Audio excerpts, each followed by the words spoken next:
Hello everyone and welcome back to my channel again. It's me, Rompadora. Na-miss nyo ba ako, Char? Busy lang ang inyong lingkod. Alam nyo ba kung ano to? Ito lang naman yung, yung ang tawag dito, yung bunga talaga ng aking paglalaro sa Last Land. Alam nyo ba yung Last Land sa Lazada? If you are a Lazada application user, meron doon nakalagay na Last Land. So, magtatanim kayo ng rice.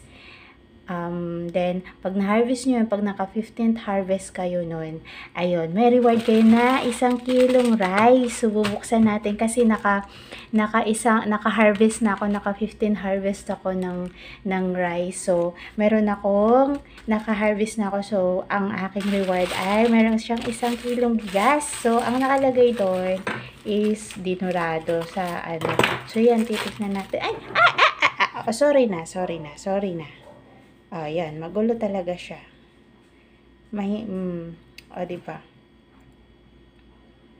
Saglit. Nagulumihan na ng aking beauty. Char. So, ayan, bubuksan na natin.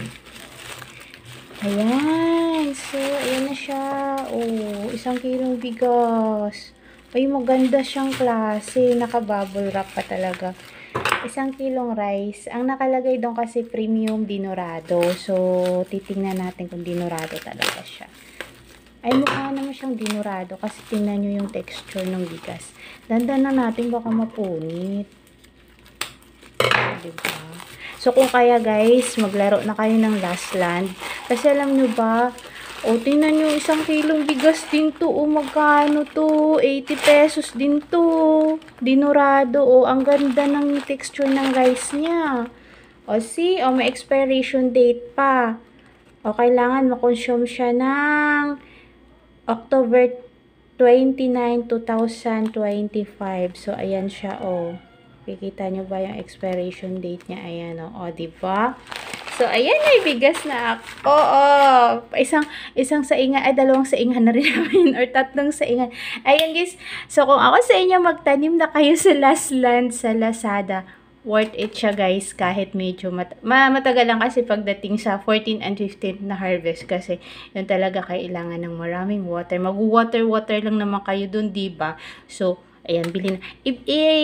Ano ko dito yung application na, yung game na yun. So, ay nako, talagang worth it. May bigas kay Last Land. Diba? Saan pa kayo? Tara na, magtanim na tayo ulit. Malapit na ako mag-harvest ulit ng pangalawang harvest ko. Diba? Bye!